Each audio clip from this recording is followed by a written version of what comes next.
l'ascèse qui est de veiller, que le Seigneur lui-même nous recommande, veiller et prier.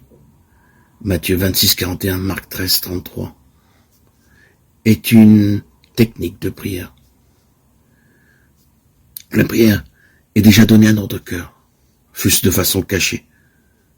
Il nous faut être en veille et porter toujours nos regards vers le Christ, vers cet Esprit Saint qui y réside, dans ce cœur qui est le lieu où l'amour de Dieu y rayonne. Comment ne pas évoquer à ce propos l'image du trésor dans le champ? Quel trésor de bonnes œuvres, quelle richesse de fruits spirituels est cachée dans le champ du corps humain, et combien plus dans son cœur,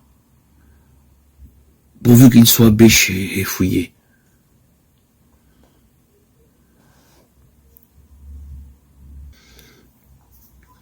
La raison et l'intelligence, qui sont propres à l'homme, peuvent devenir, aidés par la grâce, la source de toutes les bonnes œuvres.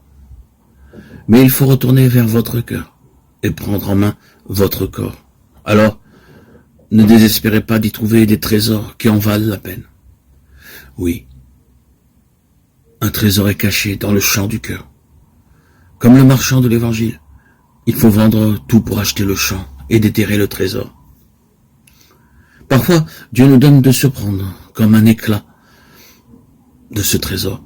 Il faudra à grande peine travailler le champ, non seulement défricher le sol matériel, cette tâche confiée par le Créateur au premier homme, Adam, s'impose toujours aujourd'hui, mais encore, à la sueur de notre front, défricher notre propre intérieur, mettre en culture cette jachère. Nous serons payés de nos peines, mieux encore, ce travail spirituel sera lui-même une joie. Il procure la paix véritable. L'homme dont le cœur est ainsi devenu libre peut se mettre à son écoute. Le cœur prie déjà sans que nous le sachions. Nous pouvons nous surprendre comme en flagrant délit de prière qu'un l'Esprit de Jésus, le premier, y balbutie en nous la prière. Pour nous livrer à cette prière, il suffit de nous renoncer nous-mêmes et de ne plus dresser de mur entre notre cœur et notre moi. Nous ne sommes pas cette image de nous-mêmes que nous avons construite avec tant de peine.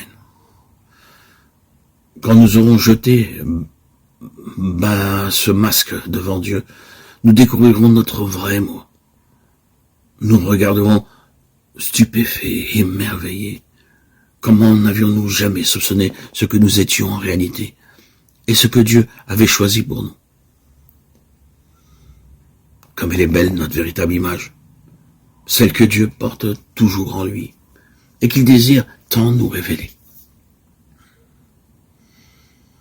Dans son amour, il a respecté notre liberté. Il a préféré attendre. Cette image ne peut être rien d'autre que la ressemblance de son Fils, qui d'avance a vécu pour nous la vraie filiation, obéissant à la volonté du Père, jusqu'à la mort sur la croix.